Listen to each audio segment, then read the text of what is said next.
ओम नमो भगवते वासुदेवाय। ओम नमो भगवते वासुदेवाय। ओम नमो भगवते वासुदेवाय। श्री भगवानुवाच प्रशान्तमनसंहेणं योगिनं सुखमुत्तमम् उपैति शान्तरजसं ब्रह्मभूतमकल्मषम्।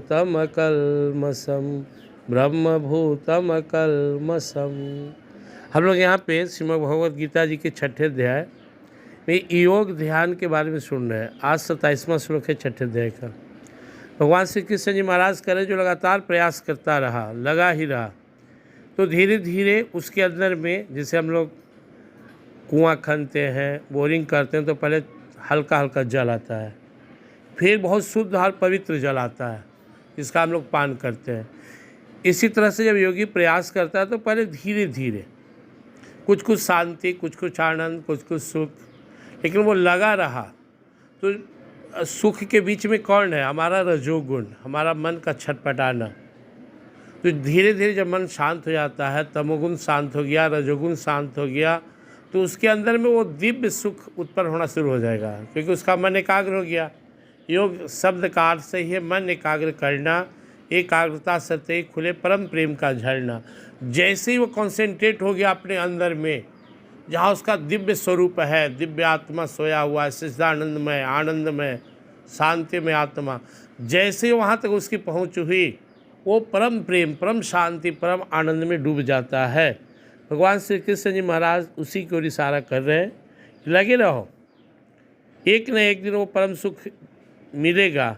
और योगी को मिल रहा है। प्रशांत मनसम है ना, उसका मन अब शांत नहीं, प्रशांत हो गया। मतलब उसे अब कोई भी बात, राग द्वेष, सांसारिकता, प्यासक्ति अब उसे डिस्टर्ब नहीं करेगा, क्योंकि उसे अपने स्वरूप का स्वाद मिल गया। वो अब, हम लोग संसार में इतना पागल क्यों है सुख शांति के लिए, और वो हमारे ही अंदर है, पता चल गया उसको। जैसे ही पता चल गया तो वह बाहर सुख के पीछे नहीं भागेगा, क्योंकि बाहरी सुख तो दूसरे के हाथ में है।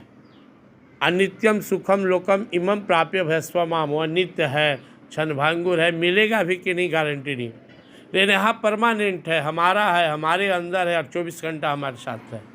तो ऐसा सुख को छोड़कर फिर योगी कहाँ जाएगा? इसलिए वहीं स्थिर हो जाता है और उस परम आनंद का, परम सुख का, योगिनम सुखम उत्तमम, जो बहुत ही उत्तम सुख है, उससे जुड़कर उसके साथ, उसके रसास्वादन में अपने आप को स्थिर कर लेता है, संतुष्ट भी कर लेता है।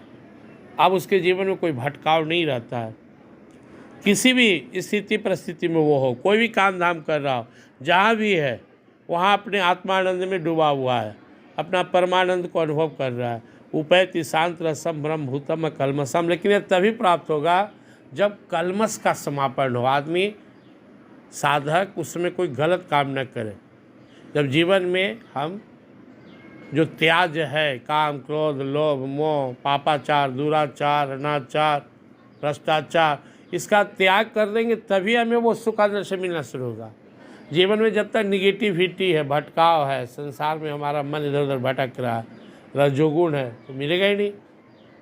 जैसे हम अगर किसी बर्तन में जल को स्थिर कर ले तो उसमें अपना चेहरा देख सकते हैं, लेकिन जैसे ही जल हिलने लगा हमें अपना चेहरा नजर नहीं आएगा।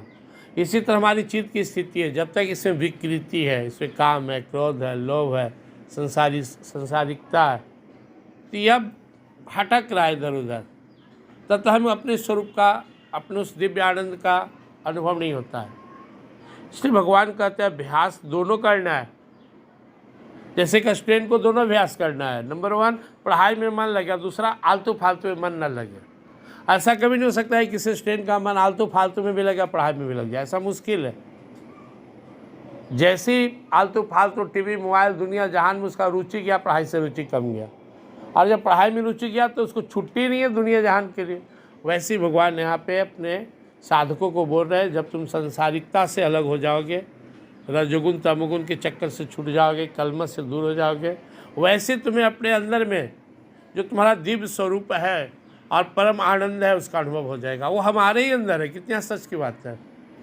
हम सब संसार में बाहर सुख ढूंढ रहे हैं और वो सुख हमारे अंदर है।